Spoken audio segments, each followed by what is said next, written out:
Hi, everyone. Thank you for taking the time to come out on a Tuesday evening during a busy week, and welcome to our panel on climate change with a focus on public policy, finances, and environmental justice. My name is Olivia Thomas. I'm the president of the Global Ethical Leaders Society, or GELS, here at CASE. Hello, everyone. My name is Benjamin George, and I am the Vice President of Programming, also with GELS. I want to give you a little background of what GELS is. We are a student group here at CASE that is affiliated with the Inamori Center for International Ethics and Excellence, right down at the end of the hall. A little background, we are a diverse group of student leaders who meet once a week to discuss various ethical issues, from artificial intelligence and informed consent to military ethics and end-of-life care, as well as hosting events such as this, centered around global issues. We actually have a couple members from GELS here. Do you guys mind raising your hands? Welcome to all of you guys, and welcome to everyone else. So we want to take a moment to recognize a few notable events that have occurred over the past couple of weeks. We are saddened to learn of the passing of a local environmental leader, Jacqueline Gillen. She was a passionate advocate for racial and environmental justice. At this time last year, she joined us here at CASE for a conversation on climate justice panel hosted by the Inamori International Center for Ethics and Excellence. The video and transcript of that event is available on the Inamori Center website and in the International Journal of Ethical Leadership, which is available free online, and we also have some print copies here as well. We would love it if you would be willing to take the time to learn more about her work. We would also like to recognize the legacy of Dr. Paul Farmer. His authentic compassion for humanity was clear as global improvement as he was to make his own actions towards the collective impact as he was a partner in Partners of Health. I hope you will all join the Inamori Centers for Conversation next academic year, which will be an open discourse addressing inequities in healthcare. Finally, we would like to take a moment to pause for peace in Ukraine to recognize the atrocities their citizens and affected families are enduring. Thank you. Tonight, we are excited to welcome you to our discussion on climate change in today's cultural and political climate. Ben and I will be moderating the discussion tonight, and during the last 15 to 20 minutes, we will take questions from the audience, followed by the announcement of our raffle winners for in-person attendees. Please make sure you have checked in on campus groups to be eligible tonight. Now, we'd like to introduce you to our special guests. As an environmental policy fellow for the Ohio Environmental Council, Kalia Tellez supports the advocacy projects of the Democracy, Water, Energy, and Public Lands programs. They have extensive work toward addressing inequities associated with communities of color and other marginalized groups that disproportionately bear the brunt of climate effects. Kalia also engages in climate research areas, especially focused in environmental justice through a racial and equitable lens. Kalia is currently a grassroots leader for the Southern Utah Wilderness Alliance, bringing a drive to the environmental movement on the identities and realities of frontline communities.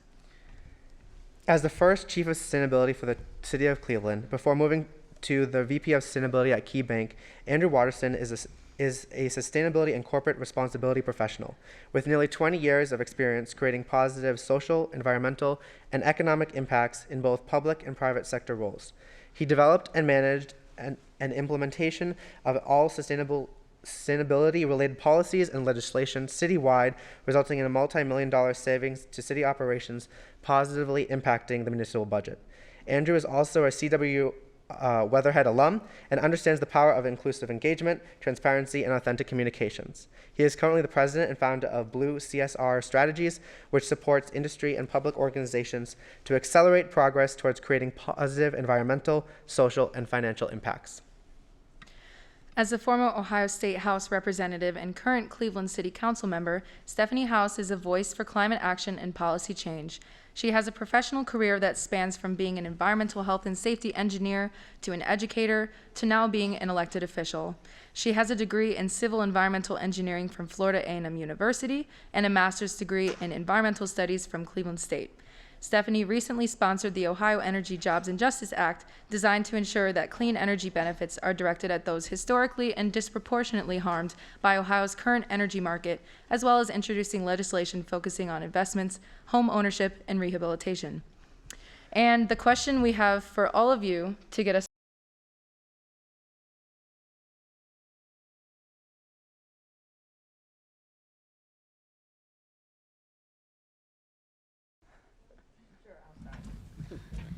Well, good evening, everyone. I want to thank the team at Jails for inviting myself and my fellow panelists this evening. That's an interesting question because I think it just happened. Literally, I was in college, and it was like so when again, that sounds crazy, is that when I was in college, that means I'm really old, but we didn't have you had two tracks. You could either go civil riot and environmental riot, and I was like, so I picked environmental. Literally, that's just how it happened. And then you just learn more about things, and I was like, okay, I could clean up some spills. I could, and then I got a part-time job at the Florida Department of Environmental Protection.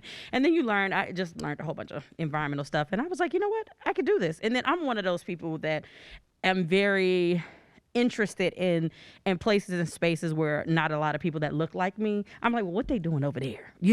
So I think that really kind of started me on this path of understanding. And then without literally the basics of life, if you cannot breathe, you don't have life. If you cannot drink water, you don't have life. And if we don't protect it, there is no life. And so again, it's taken me on this journey to where I am today. Echoing what you said, thank you so much for having me tonight. I'm so excited to be here, and I've already had so many great conversations with you all, and it's really incredible to share this space with you. I was explaining, I'm from Ohio. I was born in Dayton, but the rest of my sisters, my mom is from Southern California, and we have a produce farm out there. And I remember from a very young age seeing the stress of the California drought on my family and on their business. So understanding from a young age, resource access and how limited that is. On the other hand, my father is from Nicaragua, and I was very fortunate to visit my family there several times over the course of my life and see firsthand the impact of climate change that's already occurring on microclimates for coffee growing, of the increased hurricane frequency and intensity. And that has really made me interested in bridging, what is already occurring at the international level to action here locally. Thank you, and echoing, thank you for having us, and it's really great to be back at Case Western. So I think for me it was two moments. First of all, I got interested in sustainability from my sixth grade homeroom teacher and science teacher. And she really helped me understand the interconnection and connection between development or human development and ecological systems. So I was curious about science and curious about the environment from those interactions. But it was climate change really came much more in college, kind of similarly to Stephanie. And for me, I spent a semester abroad in Nepal, and really understanding kind of the impacts that industrial societies and technologically advanced societies have on developing societies, and that we industrial societies have the ability to adapt a lot more rapidly to the impacts of climate change, but low-income individuals and people that don't have the means are much more likely to have the negative impacts of climate change. And that was sort of, for me, a recognition that we have an obligation as societies that have wealth and have capabilities to lean in and to do as much as we can do to mitigate and manage the impacts of climate change. So that was sort of, for me, that was one of the kind of spark moments of wanting to have purpose in my life and have a meaningful impact. Those are all really interesting. I think, especially for a lot of our generation, I think it's interesting to see. We always read the news, and I think you see how much we in the United States, as you touched, have emitted and where the impacts are going. And this kind of leads us to our next question, was how do we, as an industrial nation like the United States, which has borne the brunt of most of the greenhouse budget, how do you distribute that equitably, the greenhouse gas budget? Should richer or higher countries pay for it? Because do you allow developing nations to continue to develop? and continue to emit those greenhouse gases? How do you guys balance the need for often cited industrialization, right, and progress for the need to combat climate change and the greenhouse emissions? For any of you. Any of us?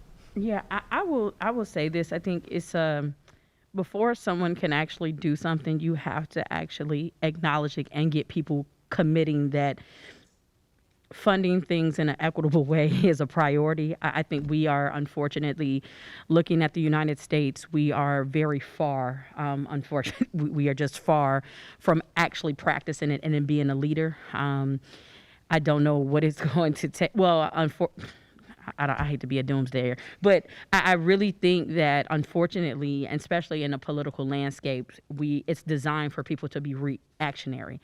And I am hoping it doesn't have to be on a catastrophic level to get our elected leaders to move in that direction. But unfortunately, the reality is outside of like mass catastrophic things happening, right now, I do not see it unless the people demand it. And it's like, can we get enough people to put the pressure on those who are elected? And that's just not happening. So I think it's a mindset first. But I do believe that those who have caused the most harm should actually pay for it. I fundamentally believe that, even though we have legal systems and then the judicial system that has designed things of like statute of limitations and all, just all this foolishness. Like I'm just a real practical person. If you did the harm, figure out a way of how you're going to at least pay your fair share in fixing the solution. And how do you even begin to design laws that are accepting of that? Like, get gone with the statute of limitations. We don't know the things that we do know now. How do you get people in a collective that are moving that way? That's going to be a challenge, but we got to acknowledge it first. I think we also need to make space to acknowledge that the United States, while for for conversations of global interactions on the national level, yes, the United States has wealth and is one of the top contributors. But the United States is not a monolith of wealth, in that there are communities, there are indigenous sovereign nations within the United States that are already experiencing firsthand the worst impacts of climate change. So we have to make space for the U.S. paying for what is occurring in Pacific Island nations and in sensitive environments such as the Arctic Circle, while understanding inside our borders, we also need to reckon with justice, with communities of color, with Black, Indigenous, people of color communities that are already facing these disproportionate impacts. I'll just add briefly to that I see on the question of the carbon budget and whether or not, rich countries should bear the burden of it and manage it or bring down their emissions solely and allow more developing countries to emit more. I would say that, like, what I would love to see is, rather than providing the opportunity for countries that are poor and still developing to emit more, apply the greatest and newest technology to those countries so that they don't have to worry about emitting more. Change the incentive structures of organizations like the World Bank and IMF to incentivize zero carbon and low carbon solutions, rather than continuing to incentivize sort of traditional infrastructure. You think about many African nations that didn't ever build out telecommunications infrastructure, or even several countries that didn't build out telecommunications infrastructure and now have great wireless infrastructure. It's a similar concept. There's no reason to build out massive centralized electricity grids in countries that don't already have that. Think about new solutions for that to both bring down wealthy countries and industrial countries' emissions, but don't build it in the same way in developing countries. Yeah, so you actually kind of touched on my next question that I had for all of you. Is it acceptable for developing nations to continue to emit greenhouse gases in the name of development, especially in high climate risk regions?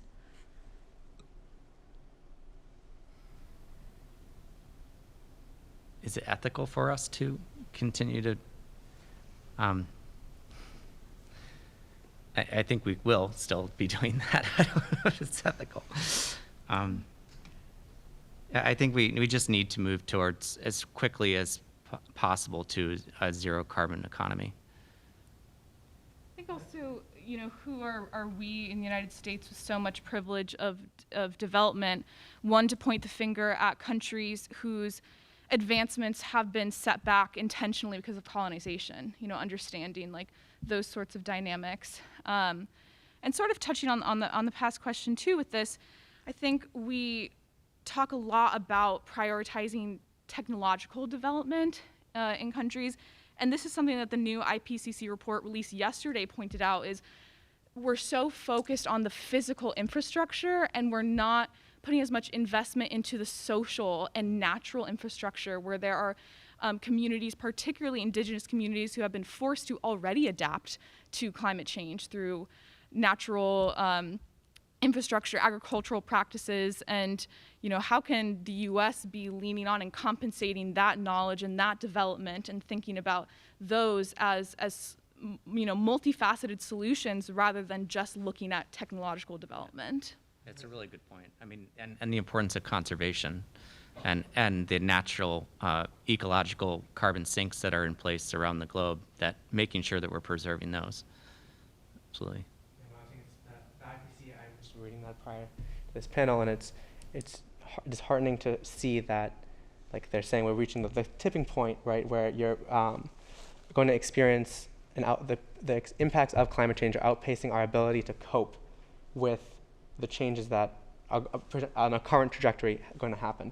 And I think you highlight a lot of marginalized groups, indigenous groups that are already in the present day context experiencing those impacts. And I guess the question that we have is, how do you balance like the existing need for change with also the mitigation in preparation? Like, is there any framework for saying how do we address the present day issues that people are experiencing now, while also ensuring that we're building up the adaptation at the same time? Before we move on, was there anything that you wanted to last one?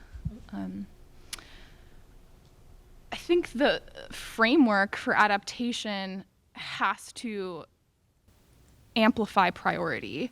If there are, in whatever policy planning in terms of adaptation, if there aren't channels to ensure that those who are experiencing the worst impacts, those who are already the most vulnerable, the IPCC report talks about this magnification, how climate change is just magnifying pre-existing health conditions. And if those communities don't have the channels to influence decision-making and to point out blind spots where perhaps a solution or adaptation looks good over here, but over here it's still worsening inequities, then we're not going to achieve just policy. So I'm just going to harp on again and again, amplifying those who this is going to impact and already is impacting the most.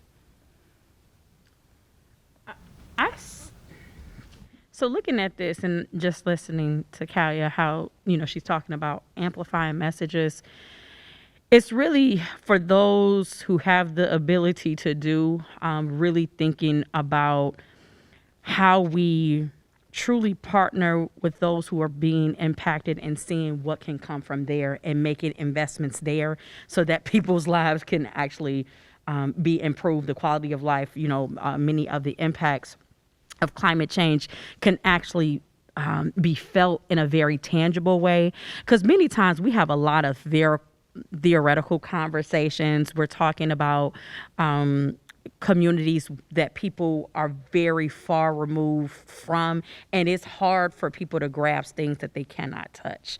And so I really, again, thinking about how do you actually make that a reality, but go to or helping those who have the food insecurity issues, those who are having like severe health issues, those who are having housing, insecurity, and, indigenous nations who are having to literally change their cultural practices and norms because of what is happening around you, like really partnering with them and observing. You got to get a group of people that's going to observe and figure out, okay, and listen and seeing how you can actually directly help them.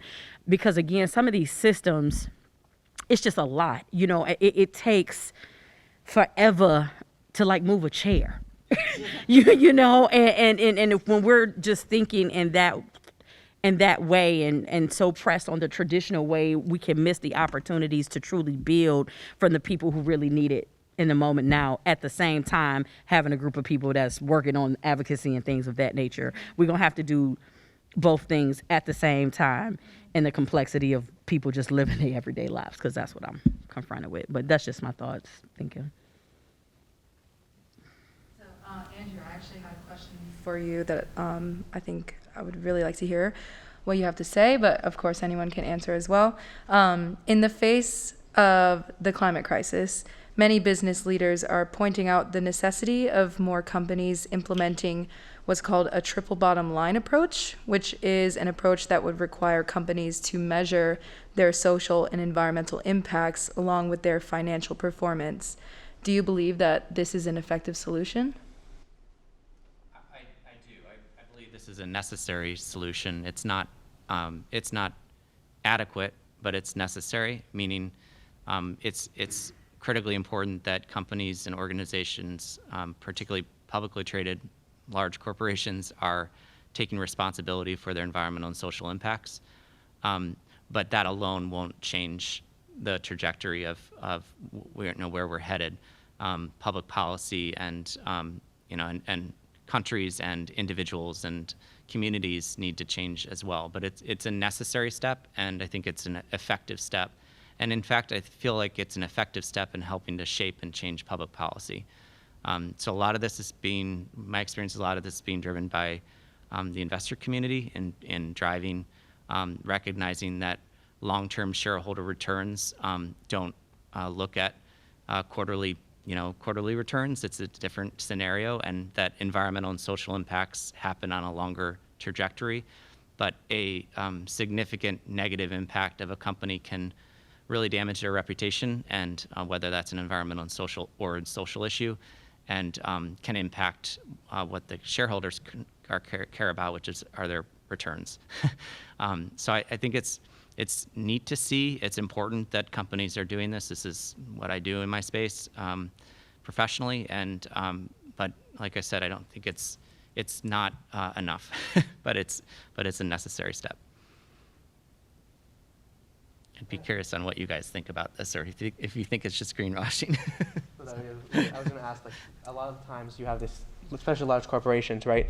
And you talk about, like, people are feeling this effects, and I think it's in the public, like, conscious, right? And they want to do something or appear to do something. And how do you, like, hold them accountable for what they've done, as we've kind of talked about, but at the same time, like, is it advocacy? Is it just is it through public discourse and, like, journalism? Is it, like, I guess, what do you see, like, of their, I guess, the idea of greenwashing, and also, I guess, how do you hold them accountable? So, like, every company and every organization has different, and every relationship or family has different drivers that are going to cause change. And but oftentimes for a company, it's their customers are really important to them. It might be their owners, the owners of the company, or the employees, or the shareholders, or a combination of all those. Sometimes it's advocacy, but more often it's sort of those close stakeholders to the organization that's going to drive that change. And I think that's really where you can hold them accountable. You can hold them accountable in the court of law. You can hold them accountable through advocacy, but you have to it has to be something that's really meaningful or material for them to want to make a change on that alone.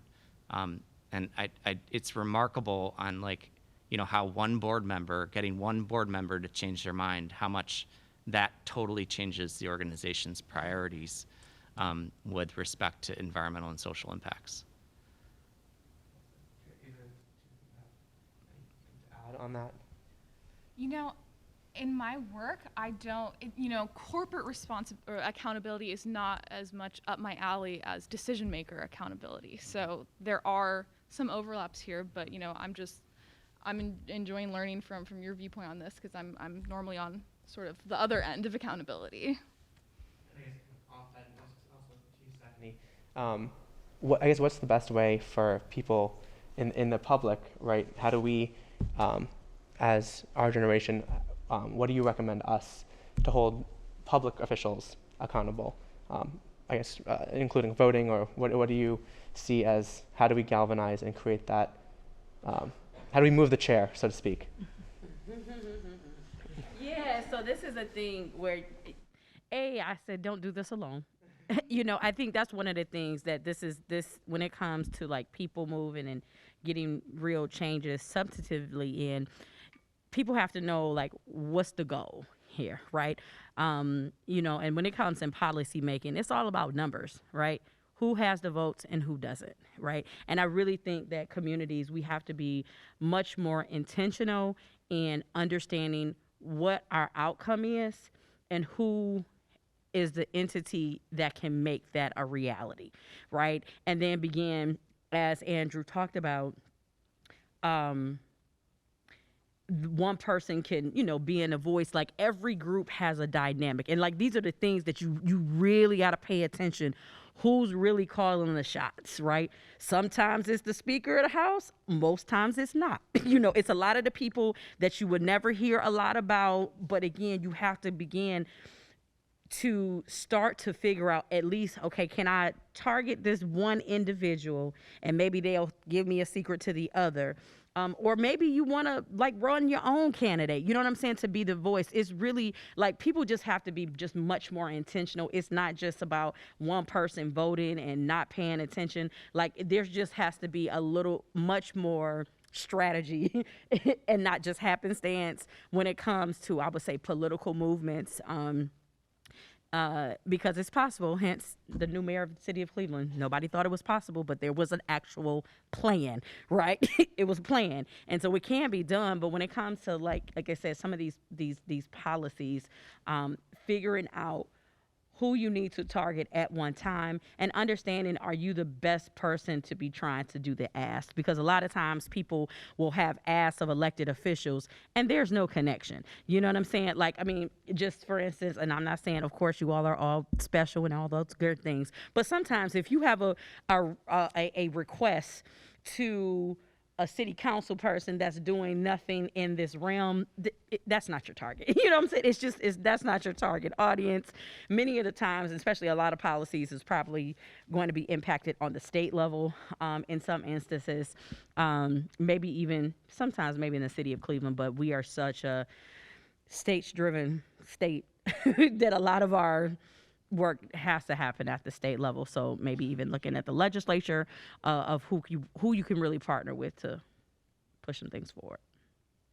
So Talia, I have a question for you, especially with the conversation that we had earlier about gerrymandering in Cleveland and redistricting. Obviously, there are a lot of concerns regarding redistricting, voter suppression, and how this relates to the health of democracy and instituting changes that people want. What is the relationship between these issues and the issue of tackling climate injustices? Yes, that's been a huge focus of my work and our work that we see this past year. And we always say a healthy environment is not possible without a fair and functioning democracy. And, voter suppression, that's, laws that are trying to be passed all across the country, gerrymandering, these aim to dilute the voices of those who are experiencing the worst environmental hazards. And this is typically young people, low-income communities, communities of color. And I was showing you earlier the mapping tool that I use and maps I made that actually overlaid here in Cleveland low-income communities of color that are experiencing the highest risk for cancer because of toxic air. A heat map of those communities, if you overlay that with proposed districts that were struck down by the Ohio Supreme Court for being unconstitutional, you see how communities experiencing similar hazards truly are cracked apart and diluted into districts, rural, suburban districts that just aren't facing the same realities every day. And, you know, again, that touches on what the IPCC report is really trying to hit home on. This stacks, you know, environmental issues stack. And so when it comes to policy, voter suppression, gerrymandering, it's not only that these practices are trying to dilute the vote for purely environmental issues, it's diluting the vote for people who are trying to vote for increased access to health care and public safety and social justice issues. And if those voices are diluting, then the government is ensuring that the impacts of climate change are going to hit those communities even harder as this stacks. And back on accountability, something that sort of ties in redistricting is if you can't get what you want out of lawmakers, show them how it should be done. And that's exactly what the Equal Districts Coalition did when they knew that, you know, because of Ohio's track record, there was a chance that we would not be getting constitutional maps. So what does it look like to form our own coalition? Leaders from social justice movement, from reproductive rights, you know, from immigrant communities came together to model what a commission should look like. What does it mean to have a fair process that has hours for testimony outside of Monday through Friday working hours, you know, that gives you notice 12 hours before the comments are due? What does it look like to model a fair process of what we should be seeing at the State House? And that's a tool. That's a tool for litigation. That's a tool for testimony, saying, you all didn't provide us this, but you can't say it's not possible because we made it possible. It's really fascinating. We were showing that tool. And I think it's cool to see, I think, the demonstration, right, in a visual context. We were talking about this, something you can, I think, oftentimes, like justice, right, it's for some people, and in climate change, it's hard to conceptualize and visualize if it doesn't affect you or in the immediate term. And having these tools, I think, to show people in places of power that this is actually happening, this is going on, is I think an important way of providing that advocacy. One thing that I think was interesting, I think you kind of all have experience in the public sphere with, and Andrew, you worked with as the first chief of sustainability for Cleveland, creating the and I was just wondering how, like, you developed that first that climate action plan, and I guess if any of you have experience with talking with people that do not maybe necessarily agree with climate change or like the outcomes, like how do you create that consensus to have the legislation and the policy for just outcomes? So just with kind of looking at both, particularly in what Stephanie was talking about finding out who really pulls the strings on things. The other is listening. So when I started at the city, I was really young, but I was really interested in climate change and really interested in waste reduction and recycling and water quality. But through conversations, particularly with Cleveland residents, and understanding that if you can't put food on the table, a lot of other things don't really matter. And so we really focused a lot initially on food and on local food, and how do we break down barriers and create policies that people can grow their own food and have access to food and tackle the food deserts. Is a full belly is a lot better than an empty belly, and you can have conversations beyond your immediate needs if you can take care of yourself first. As Clevelanders weren't ready to talk about climate change in 2005. And they didn't care about plastics in the oceans. You know, it's like these large global issues weren't important. You have to start a dialogue and really listen to what matters to you know, the people that are going to affect the change. But then the other element is really getting to the folks that can actually make that change happen and enable those policies to come into play. But as Stephanie mentioned earlier, like, it takes these systems, these political systems are designed to move slow. And they're designed to move slow for a variety of reasons, but also it's in some ways to protect citizens. It's to protect people because, if you have someone that is unhinged, it at least slows it down with what they might be able to change. But that also makes progress is difficult to change. And healthy democracy is so critical to allowing that change to be aligned with the population. And right now we're in a political system and that isn't aligned with its population, at many levels in our society. And so addressing some of these democratic issues, I think, are really important for addressing a whole bunch of social and environmental problems that we're facing as a country. So with that, I just say, even beyond sort of being strategic, start off being engaged and proactive. Just become aware, gain additional knowledge of where you can actually help affect the system in a positive way. Yeah. Council member, I had a quick question for you as well. And as a member of the Cleveland City Council, what are some initiatives that the city of Cleveland is taking to address climate change? Because we've talked about, a lot of the personal contributions we can make, but, what is Cleveland actively doing now? And we would like to hear if you have anything. So that's when I saw that question, I was like, oh, goodness. So, and the reason why I said that, and I'm like, it's going to sound bad and be like, oh, we don't have no plan. But it's not. The reason why I'm saying that is because, understanding, we're in a transition. There's a new administration, there's new people, we're in budget now. And like literally, so I'm probably just at maybe nearing 60 days in office, and I just got an assistant last Tuesday. So like I haven't even been able to for real think about climate change, coming in, having 2 back-to-back snowstorms where you had residents who were literally stuck in home for 3 days because the street wasn't plowed. You just don't have the capacity, literally, that's my first thing is how people are going to eat.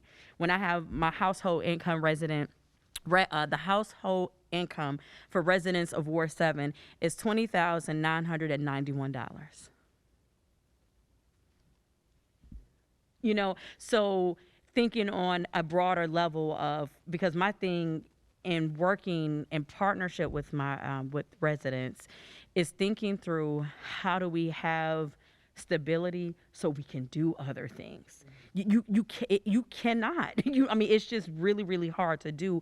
And for me, it's how do I build a team around me that someone can say, hey, Councilwoman, let's think about this, because it is the opportunities to work on climate change without directly saying I'm working on climate change. And I think that's one of the things that we have to being more thoughtful about, of how do we make the realities happen and touch people with their hearts where they can feel it and see it, even while they're going through struggles, right? And we have a lot of folks in the city of Cleveland that are going through struggles. And if you're not talking in a way that is truly responsive and then listening to the everyday needs of people, we're never going to get them. And they won't be like real partners in it, because again, you're dealing with life. We are dealing with some significant housing issues here in the city of Cleveland. There is not affordable housing, and I'm in an area where all the development is, it's a significant amount of development, but it's not for my, the residents that live here, and people are living in deplorable conditions. So how can we get think through not only like reusing and rehabbing of homes, but thinking like really intentionally planning through development that is smaller and more conducive to the people here and day.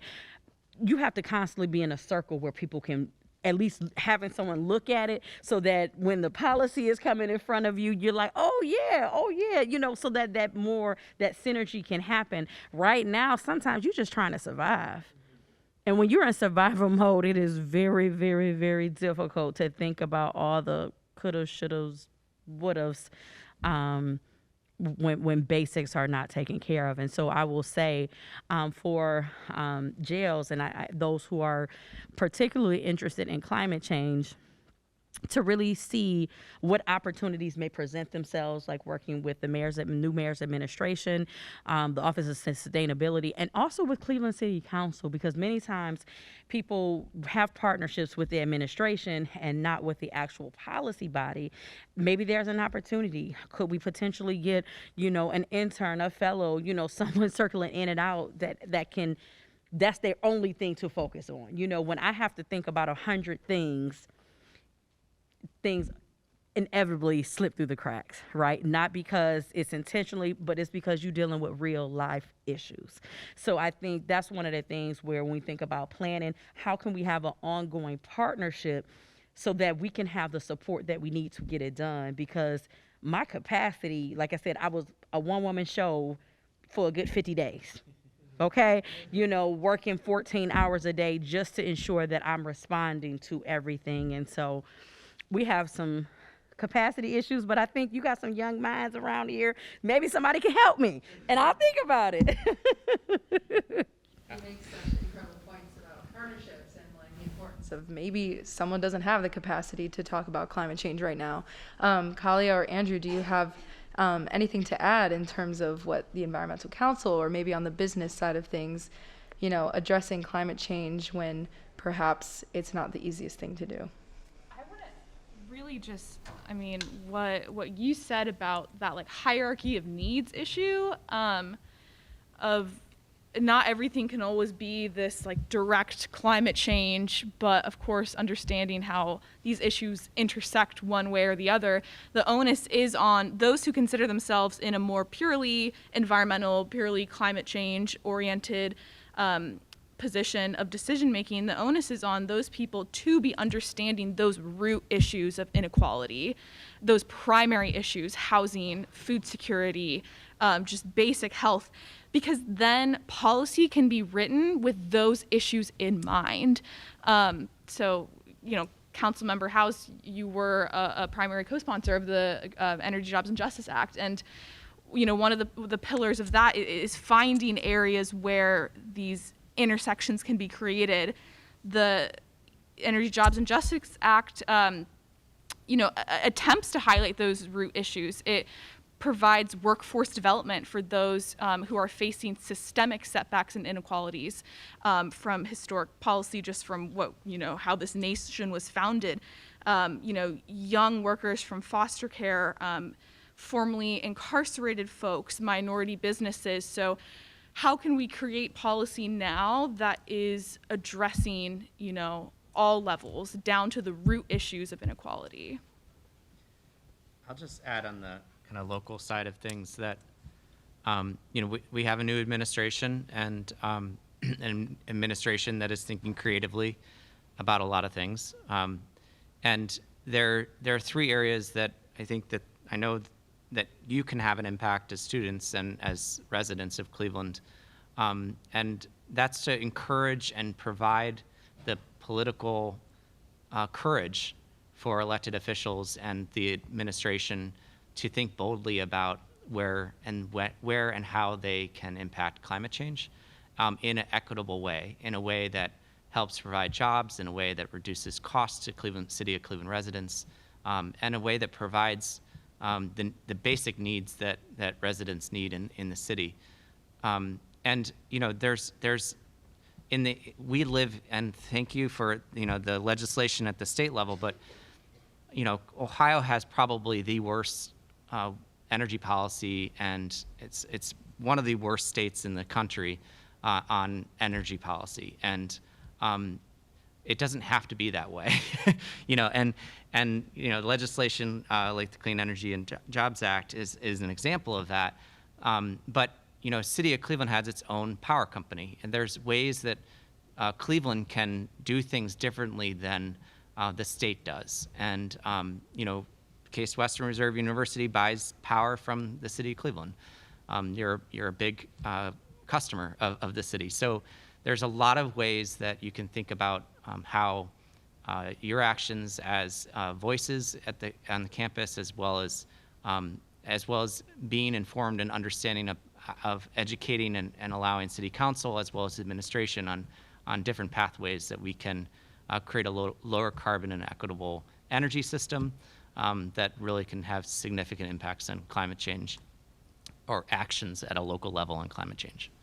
Let me add to that. So I'm going to talk about, so how does that work in reality? So y'all got some real brilliant folks here at Case Western Reserve University, right? Yeah, I'm going to agree with that. That's what I believe, and y'all going to accept that, right? So with all this brilliance that's here on this campus, right? I would hope that somebody has an idea that, again, as Andrew talked about, how we can transform the Cleveland Public Power, right? How can we do it? What do we need to be doing? How do we need to think about it? Y'all are thinking about it, testing ideas or whatever. Bring us ideas, and don't feel like someone has to invite you, because many times you will not get the invitation. You have to show up, you have to be consistent, and a lot of times you might have to, it's not, oh, I sent the email, they didn't return my phone call.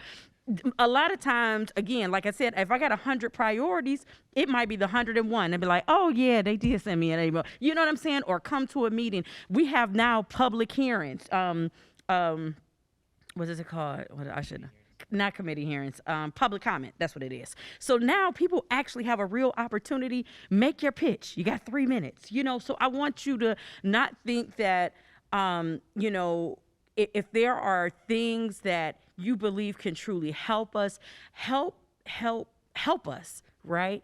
Because we just don't know. You think about, the age and the connections that are in different bodies. If we're not connected, we don't know. You might get an article here, an article there, but you're doing it now. So I just really want to encourage you all, if you know of some great things that are going on to really help the city of Cleveland do something differently, please be courageous. Come share it with us, and prayerfully somebody will be available to hear to make a meaningful connection so that we can actually practice. Because that's the one thing I'm really excited about joining Cleveland City Council. This is the place where we can at least test an idea. And even if it fails, at least we tried. What we're doing is failing. And we have to be willing to think through things and try things and make investments to get it right, right? So I would like to encourage you all in that way. Add to that too, though, is make sure that when you do that, and we encourage you to do that too, try to make sure you're not just cutting and pasting something that's coming from somewhere else. Meaning Clevelanders and City of Cleveland often says, that's not the way we do things here. So it's sort of making sure that you're applying it to the individual situation that the city's in and its residents are in. A really quick example of that is that when I was chief of sustainability, a lot of cities were creating climate action plans, and they were targeting an 80% reduction in greenhouse gas emissions in the city limits. Greenhouse gas emissions don't understand boundaries, right? So if we were to apply that in the city of Cleveland, that would mean that ArcelorMittal at the time, now Cleveland Cliffs Steel Company, would have to close, because one stack at Cleveland Cliffs creates 26% of the entire city of Cleveland's emissions. So that's everything, cars, every house, everything.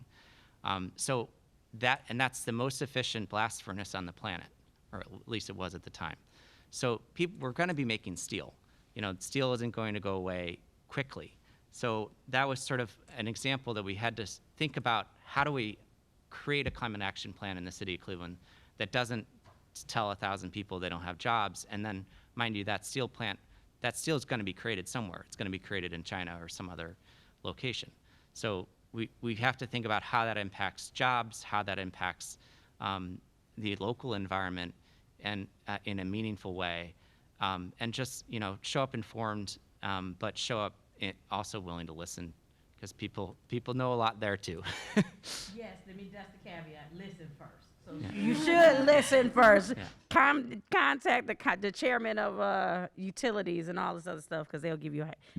People love to be heard, so listen. And it's inspiring to see climate action plans occurring, in Cleveland, and the updated Cleveland Climate Action Plan 2018, did solicit feedback from 300 community members. And just recently, this past year, I participated in the Columbus Climate Action Plan.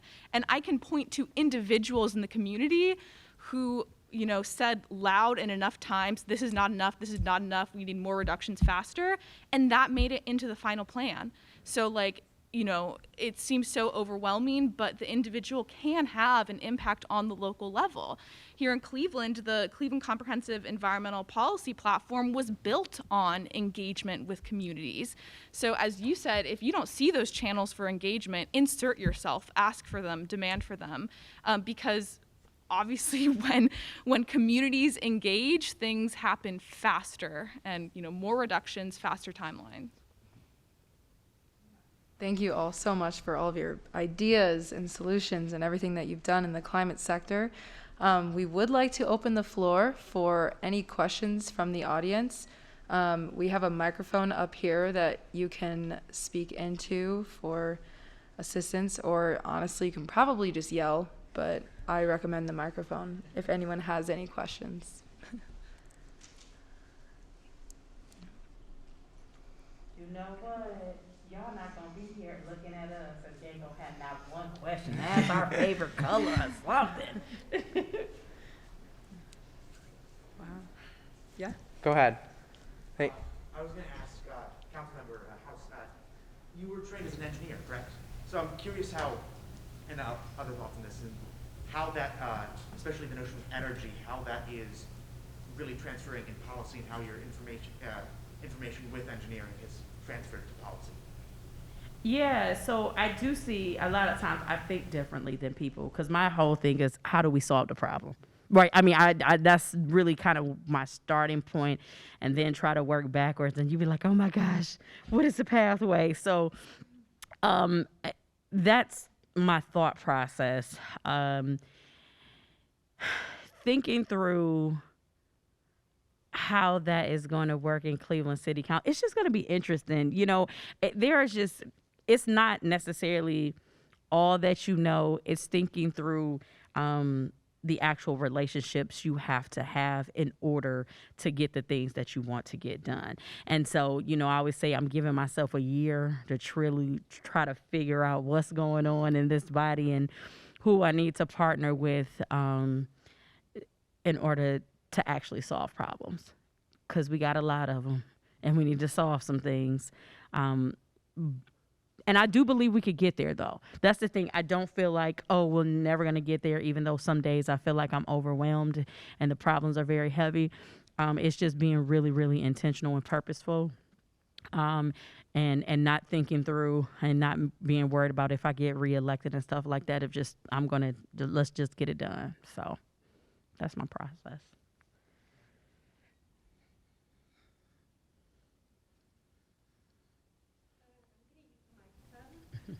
Hi, my name is Hannah Olivares, and I'm from Houston, Texas, so I know a little bit about climate change. So my question is, how do you convey how you're feeling and how climate change is affecting you to people who are potentially Republicans and who won't listen to your voices? How do you convince them, that this is an issue that really does affect everybody every day? Okay, yeah. Say this. So you convey it to people, and I will tell you, there are a lot of people, even like you said, in the partisan world, Republicans, they know it too. That's not what we're dealing with, though. We're talking about power. There are people that know that what we're doing is on the wrong track, but they have power. They want to stay in it. They want to stay in someone else's good graces, and they're going to do what the power structure is saying. And I think that's another thing that a lot of us have to understand. Sometimes it's a lot of people that's just putting on a show. They don't believe that stuff. I mean, they just doing what they need to do for that moment, and thinking through, how do we change power dynamics so that you can get the people who are the Republicans that believe what we believe, that regardless of that political structure, they can still okay and survive and thrive being with us and not feeling like it's going to sink. That's going to take a little bit more thinking. But I will say it's actually probably more people than not who are in alignment, who see what's going on. Anybody that's living in Northeast Ohio, 50 days one day, 10 degrees the next, everybody know this ain't right. You know what I'm saying? This is not the Cleveland weather. Like, this is not normal, in a global sense. So it's having those conversations. But even, like I said, as Andrew talked about, listening to people and seeing what's their greatest fear, and seeing if we can work to alleviate fears so that people can act on the things that they know are right versus being scared to do so. Yeah, just adding to that, listening's critically important, and you when you listen, you can hear about what drives them and what moves them to want to do something different or want to believe in climate change. But I mean, Stephanie's right. Climate change is not as it's a political issue in politics, but really pretty much in politics alone now. It's not as big of a political issue, particularly in the business community, as it was 5 or 10 years ago. Oftentimes, like, what I do is do a lot of research and figure out what drives this organization or these individuals to want to make change. And that for companies, that's often like you find out some company that they always look up to, or when they benchmark who they want to be, what is that organization that they're benchmarking, or that leader, and then do your research, find out what are their priorities. And it's pretty easy if an organization picks 10 companies that they benchmark and value as sort of their peers of what they want to do. You can find drivers that say, they believe in climate change. They're doing something about it. They've set targets. Have you? So I think just helping shed light on it, and that they're not alone, and that helps give them the courage to move forward. I'd say, working in an environmental organization in Ohio, we have to be bipartisan, because if we weren't, then we just would not get anything done. And a clear example of what both of you are saying, of sometimes you have to find the shared values in what can be very polarizing situations. A clear example is our public lands work in Southeast Ohio, where we can come into Southeast Ohio, where the Wayne National Forest is, Ohio's only national forest, and have these ideas of conservation, have these messages of how our national forests are such a powerful tool for sequestering carbon, for protecting biodiversity. But if that turns someone's ears off because they hear, oh, well, that's going to limit the economic contribution of extraction of timber, then we're not going to see eye to eye unless we can find common ground. And for us, that's around the outdoor recreation economy. There's a lot of potential here in growing an economy based off of recreation, especially what we saw in the pandemic with so many people wanting to get outside close to home. But are you really going to want to return to a forest when you're on a beautiful hiking trail and you head up onto a ridge line and you see, acres of clear cut as far as the eye can see? So it's finding ways to message ideas that are in common with the values and priorities. And that's why local built solutions are really the best, because it's one thing to come to a different region and say, we have this idea, but that if you don't have, local voices on the ground informing this, then you're not going to have that trust needed to have conversations across the aisle or create those solutions that work best for who is actually living in this area. So I was wondering, could we get a round of applause for our panelists real quick?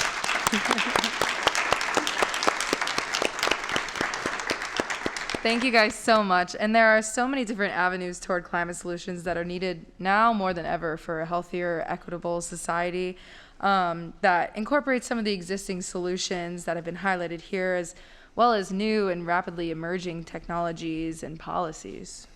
I think it's really interesting to also, just some ending thoughts, learn about, I think, how you guys have navigated your roles and around climate change. And I think one final question that we have that we wanted to ask, and a positive note, is what brings you hope for change that is happening? There's one final question for us to end, and then we will announce. I would just say I just imagine y'all got midterms going on. It's 50, 60 people here. This lets me know that we're going to be all right, right? We're going to be all right. I think many people that are growing and like the experiences that you all are having, just to be around people of, literally literally a global mindset, and being, as you all will become embedded in our Cleveland community, because I am recruiting you all to stay here and raise your families here and live here. You all will be those leaders that will have this mindset of climate change and how we can make those strategic investments and policymakers, even when we're trying to get the snow removed after a bad snowstorm. So those are the things that, that's the confidence, that's the hope that I see. And I really, I thank you all for even just putting this forum on, and, just again, helping to center me to let me know, okay, Stephanie, how you got to be more intentional in the work that I do. So thank you all so much for this invitation.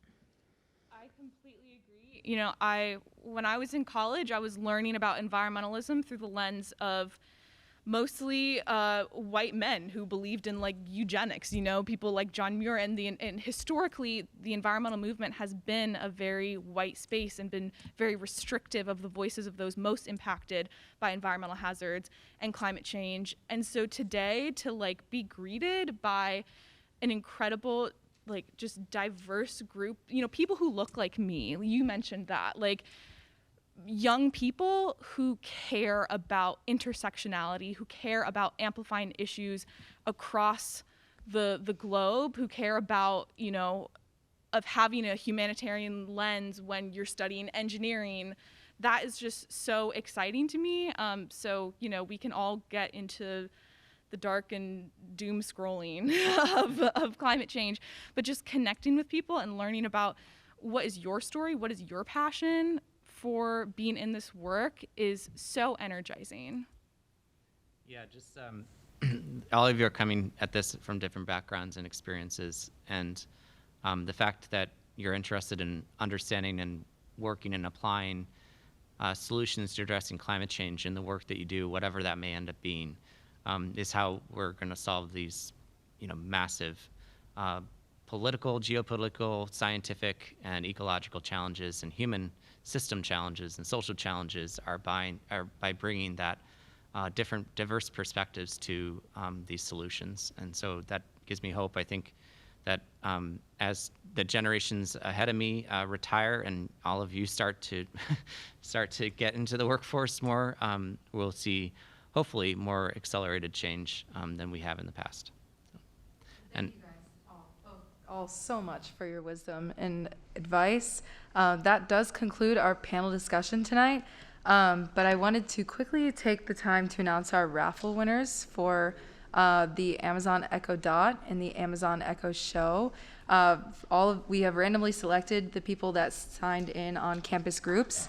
So the winner of the Echo Dot is Marion Hartwell. And the winner of the Echo Show is Seyeon Kim. So if you guys will just meet us all in the back of the room after. And then I just wanted to take the time to also thank some of the people that made this event possible. Obviously, we have all our panelists here, which we're really honored to have, but this event would not be possible without advisor Beth Tricasa, who has been instrumental in navigating and helping us put on this event, as well as Andy Milligan and David from here in Tink. So a big round of applause for everyone, including our panelists. We thank you, and have a wonderful rest of your night. Thank you.